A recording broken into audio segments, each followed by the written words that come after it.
if you have a relationship with someone, it's predicated on trust. And part of the reason for that is that trust is what enables us to look at each other without running away screaming.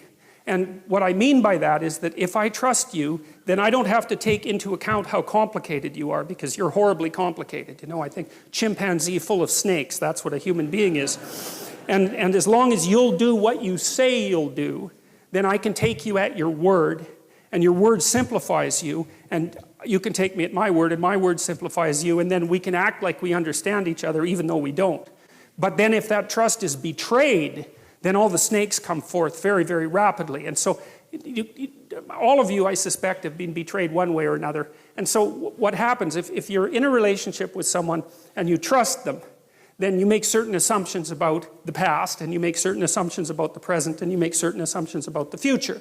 And everything's stable, and so you're standing on solid ground. And the chaos, it's like you're standing on thin ice. The chaos is hidden. The shark beneath the waves isn't there. You're safe. You're in the lifeboat.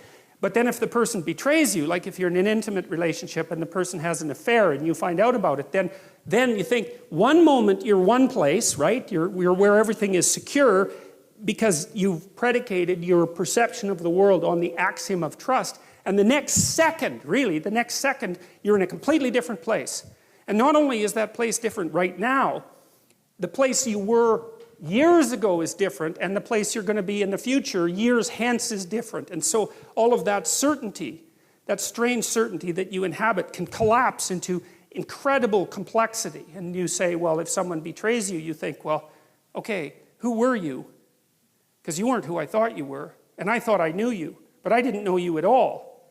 And I never knew you, and so all the things we did together, those weren't the things that I thought were happening. Something else was happening, and you were someone else, and that means I'm someone else because I thought I knew what was going on, and clearly I don't. I'm some sort of blind sucker, or the victim of a psychopath, or someone who's so naive that they can barely live, and I don't understand anything about human beings, and I don't understand anything about myself, and I have no idea where I am now. I thought I was at home, but I'm not. I'm in a house, and it's full of strangers, and I don't know what I'm going to do tomorrow, or next week, or next year. It's like all of that certainty, that habitable certainty, collapses right back into the potential from which it emerged.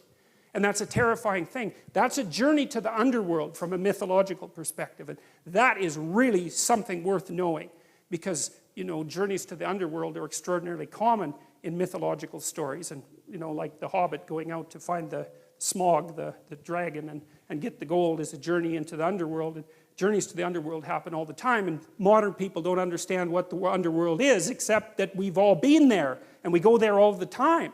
And we go there every time the solidity and stability of the world that we've erected, at least partly through our speech, is shattered because, well, some sort of snake appears. That's another way of thinking about it, and it's a really good way of thinking about it, because, you know, no matter how carefully you construct the little habitable area that's around you, there's always something you didn't take into account, and there's always something that can pop up its head and do you in and make you aware of your mortality, and age you for that matter, or even kill you. And that's the permanent situation of life, which is part of the reason why I think the story of Adam and Eve, for example, is archetypal.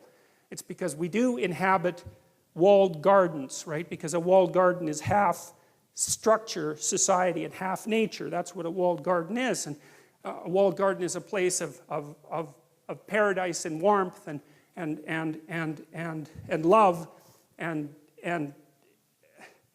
sustenance, but it's also the place where something can pop up at any moment and knock you out of it. And I think part of the reason that that story exists at the beginning of this collection of books is because it explains the eternal situation of human beings. We're always in that situation. We're in a walled garden, or we bloody well hope we are. But there's always a snake. And then it's even worse, because if there is a snake, we're exactly the sort of creatures who are going to do nothing but go and interact with that snake the second that we can manage it. You know, it's definitely the case that if you want a human being to muck around with something, the best thing to do is to tell them not ever to do it, have anything to do with it, which is, of course, something you know if you have teenagers or even children, or if you know anything about yourself or your partner.